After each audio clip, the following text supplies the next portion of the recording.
What if the first footprints in the Americas were not European, but Chinese? This single change could rewrite global power, culture, and the modern world as we know it.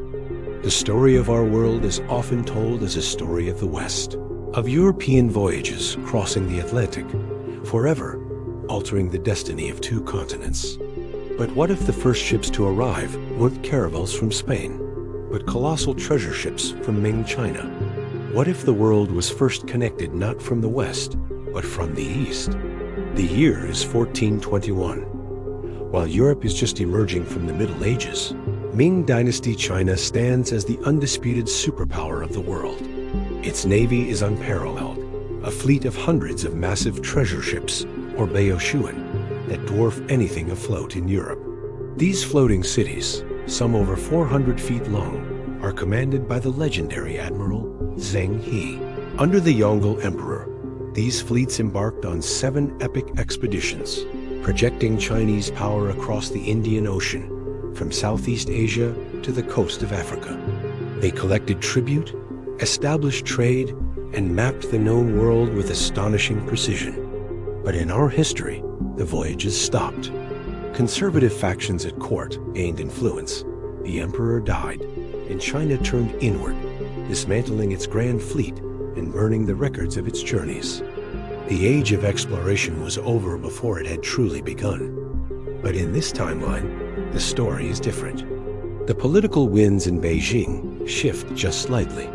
The Yongle Emperor, emboldened by the success of his expeditions, and perhaps driven by whispers of lands beyond the great Eastern Ocean, sanctions one final monumental voyage. Zheng He, or a successor, is commanded not to turn back, but to sail east into the vast, uncharted Pacific. With advanced compasses, detailed star charts, and ships built for long, arduous journeys, the Chinese fleet is uniquely equipped for this challenge. After months at sea, navigating the great ocean currents, they sight land. Not the Spice Islands of the East Indies, but a new world entirely. The coast of what we would call California or Mexico comes into view. The first contact between the old world and the new is not a collision of steel and gunpowder, but a cautious encounter between the most advanced civilization on Earth and the complex societies of the Americas. Unlike the European conquistadors who would follow, the Chinese were not primarily driven by a desire for conquest or religious conversion. Their model was one of tribute and trade. The mission was to display the splendor and power of the Ming court, establish diplomatic ties, and incorporate new lands into a vast, China-centric world order. Initial landings would be tentative. Small, fortified trading posts or factories would be established along the coast. These would be centers for exchange, not beachheads for invasion. Chinese silks, porcelain, and metal tools would be traded for American silver, maize, and exotic goods. The Chinese mariners would document the local geography, the flora and fauna, and the customs of the native peoples, sending detailed reports back to the imperial court.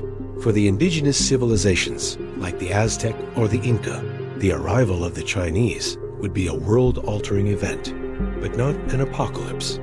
Without the European drive for mass settlement and resource extraction, there would be no swift, brutal conquest. Diseases would still travel across the Pacific, and the impact on native populations would be severe. But it would be a slower, more staggered process, allowing societies more time to adapt and recover. Chinese influence would spread gradually. The introduction of draft animals like the water buffalo, advanced metallurgy, and new agricultural techniques would slowly transform the American continents. Indigenous empires might not collapse. Instead, they might evolve, incorporating Chinese technology and ideas into their own cultures. Imagine Aztec city-states or Inca highways built with the aid of Chinese engineering principles, creating unique hybrid civilizations that are neither fully American nor fully Chinese. The focus would be on creating tributary states that acknowledge the supremacy of the Ming Emperor, not on replacing their cultures entirely. Back in Europe, the world looks very different. Decades pass. It is now the late 15th century. A Genoese sailor named Columbus still petitions the courts of Spain and Portugal, convinced he can reach the east by sailing west. But when his small fleet finally arrives in the Caribbean, he does not find a pristine new world. He finds coastal communities already engaged in a sprawling trans-Pacific trade network. He finds traces of Chinese influence, perhaps even Chinese sailors and merchants themselves. A shock to the European psyche would be profound. They are not the first. They are latecomers. The New World is already known to the Old. The incredible influx of gold and silver that funded the rise of Spain and Portugal in our timeline never materializes. Instead, that wealth flows east, across the Pacific, enriching China and its tributary network. Without the resources of the Americas to fuel their expansion, the rise of European empires is stunted. The Spanish Empire may never become a global hegemon. The balance of power, which in our world tilted decisively toward the Atlantic, remains centered on the Pacific. The scientific revolution and the Enlightenment still happen in Europe, but they develop in a world where Europe is not the dominant global force. Instead of a world defined by Western colonialism, we see a world of competing spheres of influence. A powerful Chinese sphere in the East and across the Americas, and a collection of competing European states, less powerful and less wealthy than in our history. As the centuries unfold, this divergence creates a completely different modern world. The global economy is centered not on the Atlantic, but on the Pacific Ocean. The major trade routes connect Shanghai, Lima, and Manila, not London, New York, and Lisbon. Spanish and English do not become the global languages of commerce and diplomacy. Instead, dialects of Mandarin, perhaps blended with Nahuatl or Quechua, are spoken across the Americas. The very concept of the West as a coherent cultural and political bloc might never form. There would be no shared history of colonial dominance, no white man's burden, no sense of a manifest destiny to shape the world. The Industrial Revolution might begin in the coal-rich regions of northern China instead of England, powered by the vast resources of its American territories. The great wars of the 20th century might be fought between entirely different alliances over different ideologies. The political map would be unrecognizable. Would North America be a patchwork of independent, technologically advanced indigenous states allied with China?